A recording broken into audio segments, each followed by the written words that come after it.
Guys, what's going on? It is Ash here coming at you today in Clash Royale. Today's update day, but I have another update for you guys. It's game over. He's done it again. The level 1 phenom with over 10,000 wins on his level 1 account has beaten his own world record not once but twice. Last time I had this guy on the channel, he got 4,104 trophies. Then he beat his own record, getting to 4,175 2 days ago. And look at this, guys, 4,207 trophies as a level 1. Just incredible. Let's go ahead and jump into one of the replays that got him there. Right now he's a little bit lower, but I was able to get all the replays that led him to this new world record. You guys are in store for some amazing gameplay. I'm sure there's some of you watching right now who are like, dude, I'm level 9 or level 10 or whatever, and I still can't get to 4,200 trophies. It's just testament to not only the skill of this player, but the refined skill using this specific deck. That's right, it is the 7 legendary deck with Skarmy in there,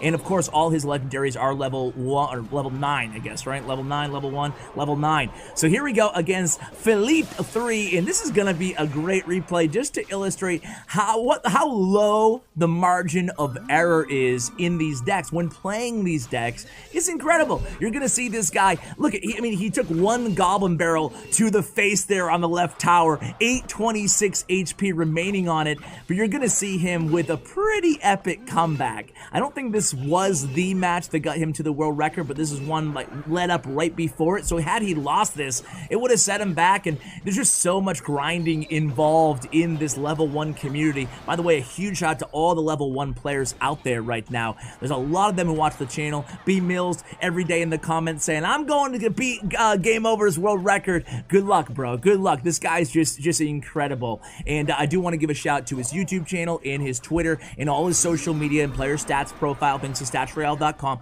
All of that info for you guys to follow Game Over will be in the show notes below. So here we go. It's Sparky time in the back. Only 322 remaining on that left tower. Sparky is key in this deck.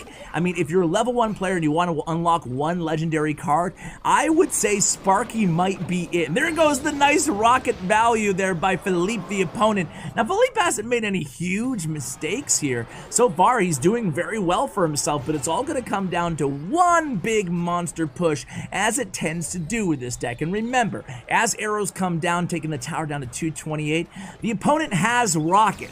So he could finish this game basically whenever he wants to. He sends in that Royal Ghost. We did not pull it there with the Bandit. We're forced to play the Lumberjack, where the Royal Ghost would just take down the entire tower. Remember, these towers cannot even one-shot a skeleton here, guys. So now we have a Knight down to block and a Dark Goblin to block the Inferno Dragon. Log comes down. We have Viva La Sparky in the left lane, but she locks onto that Bandit, as she was mid-dash. So unfortunately not able to kill her. Only 20 seconds left. The opponent has arrows and rocket in hand. Arrows comes down, 14 HP. Lumberjack in front of the Sparky. Now we have the Bandit. Now we have the Log. Are we going to be able to do this? A predictive Log taking down that Goblin gang. And here it goes. Sparky, is she going to connect with the Rage? And she is! 1 second left, 14 HP remaining on that left tower. Wow, that was an incredible finish there by Game Over. I can't believe the opponent had rocket in hand, but just had to spend too much elixir defending there. Let's go right into the second match here, guys, against this guy. This time we're at the top of the screen. You can see the level 1. It's not that hard to differentiate, right, guys? So the opponent's obviously playing Hog Freeze here, and of course, surprise, surprise, I'm probably going to release a balance wish list video this week, because we should be getting balance changes announced usually on this Friday and then into game on Monday. So stay tuned for that, but definitely, as a surprise to nobody, I'm probably going to be including Freeze on my wish list. So Bandit comes down here, and you guys are going to notice, if I can speak, you guys are going to notice that poor Game Over with a level 1 Princess Tower has to defend everything way more than you normally would with a normal level Princess Tower, the normal DPS out of your towers, because, you know, you can't rely on the tower for anything. So what he has to end up doing here is use Skarmy and Log against a Hog Rider, or use a Lumberjack and an E-Wiz in some situations. Now in this situation, he didn't have enough elixir because he dropped that Sparky. He uses the E-Wiz afterwards, but not before that Hog gets, what, 2 swings on that left tower. 2 hog swings, was that it? Taking it all the way down to 494. But look at this counter push here, guys. We get a bandit, we get a raised up a bandit and an E-Wiz in the left. Meanwhile, Sparky did get 1 hit on the right tower. Thank you very much. All of a sudden, we're in the lead here after that hog freeze. Maybe a bit of an overcommitment by the opponent in playing as a level 1. If it teaches you anything about the game, it's how to really capitalize on overcommitting by the opponent, right? And that was exactly what we saw there with the hog freeze. So a princess at the bridge here by the opponent. Princess at the bridge, excuse me, is something that we'll also see game over do, especially when a tower is low, like right now. There it is on cue. Thank you very much. I did watch these replays beforehand. I'm not that much of a genius here. So here comes the hog going into the E-Wiz. This time the E-Wiz and the lumberjack separated there, but it's not going to be enough because of those minions. Smart move by the opponent there to drop those minions for the E-Wiz, and then they use the freeze. They take that left tower down. So 100 HP remaining on that left tower. We're still going to get that left tower down, but the good news is we have 1448 remaining on the right tower. The bad news is because we have no HP on our towers, the opponent does have the damage advantage. So here comes a predictive log. Gonna hit a couple of those goblins, not all of them, but it does get the tower down to 16 HP. Maybe a little bit of an overcommitment with those minions in the left lane. Meanwhile, on the right, we have a Sparky and we have an Inferno Dragon. We have E-Wiz in the left. We only need 1 hit from that E-Wiz on that left tower, and we get it. Left tower down. Sparky comes through with a big connection there, and now it's just gonna be, you know, game over, right? Yeah, pun intended. But here we go, another Sparky. Do you see that freeze there by the opponent? A little bit late there, allows Sparky to get 1 big hit. Now we're going to use the defensive hog. When you're using hog defensively in that situation, you know it's probably a bad idea. And there it is, the signature late freeze from the opponent there again on that Sparky. No hard feelings, just pointing out the obvious. And there it is, another victory for game over. Let's go into the 3rd match here, guys. These are going to be these last 2 matches are just insane. So check these ones out.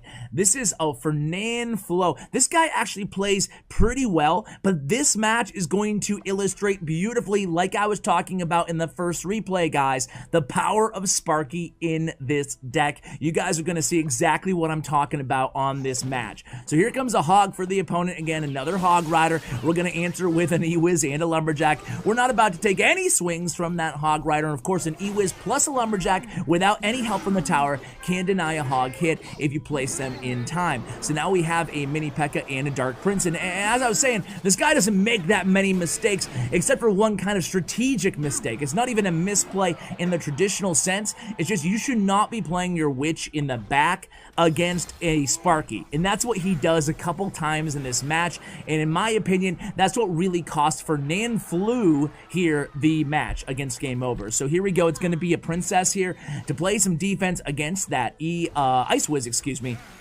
And let's see what game over does here. Just a couple hits from that Ice Wiz takes the tower all the way down to 1010 HP. And here it comes a witch again. We're going to respond with a Sparky. So that's number 1, but that's not on the opponent. Of course, that was the first play, and he played witch before the Sparky. But you guys are going to see, you know, going into a Sparky is like going into a bowler. It's just slow, and the longer it takes on defense, the better it is for the person using the Sparky, using the bowler, in this case, game over, because it allows you to build up more elixir for a bigger push. Just like this, we have that same surviving Sparky, and then we've been able to really capitalize on this Sparky. Look how much value we got out of that one Sparky, just biding more time here until double elixir time. And we're gonna do it again here, I believe. Maybe not this sequence, but the one after that with 10 seconds remaining here in normal single elixir time. So here comes a lumberjack meeting that bandit at the bridge. They shake hands, then boom, the Skarmy comes down on that lumberjack. So now we go into double elixir time. Now we're gonna get something going here with the Sparky in the back. So Sparky in the back again.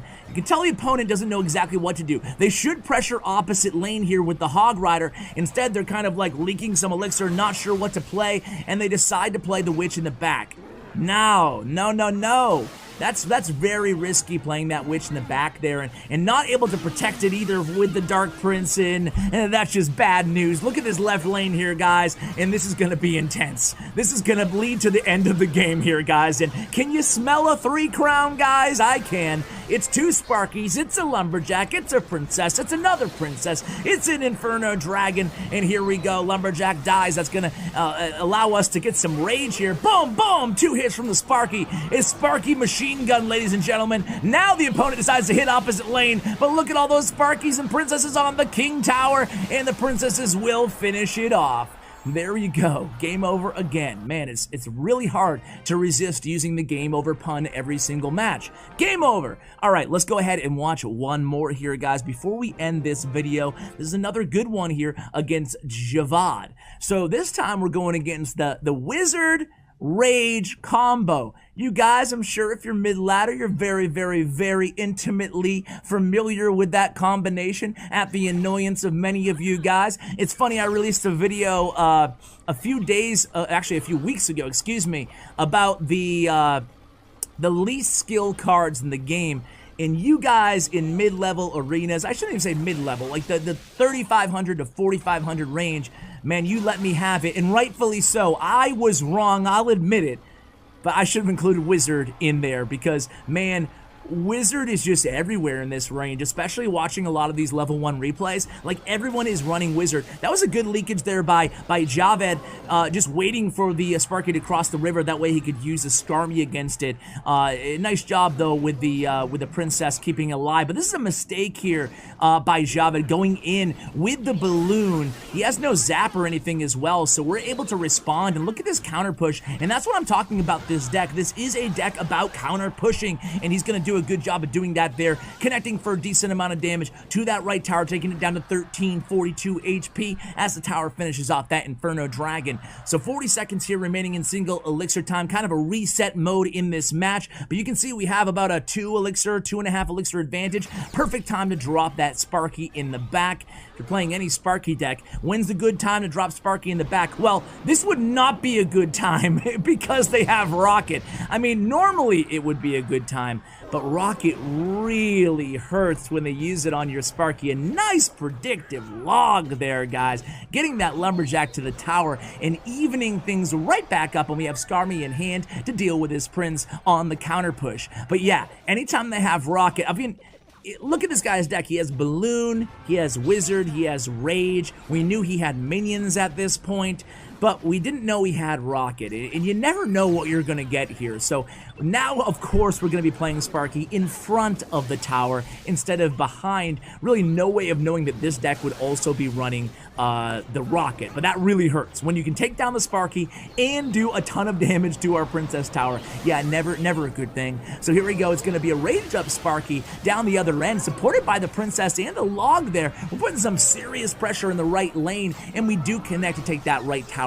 down. 25 seconds remaining here in the match. Wizard down, and again, opposite lane. We sense that we have the elixir advantage, and we do. Here comes the Princess in the back, being ready for that minion horde. Minion horde comes down a little bit late with the minion horde, but at the same time, if it was any earlier, the Princess would have got it. So that was a pro play there by Game Over, and 5 seconds left. The left tower's down. That is going to be GG again. Game Over does it again in a new world record, 4,207 trophies. What a beast this guy is, man. I love switching things up here on the channel and showing you some level 1 world record content. Basically, I just wait for new world records to happen. It seems like every 5-6 months or so, another one happens, usually by Game Over, and I share that content with you guys. I do want to give a special shout out to my man, Ricardo, and his girlfriend or wife. Either way, you should put a ring on it, bro. And to Alejandra or Ali, he says he loves you. So a very special message from a subscriber who emailed me. So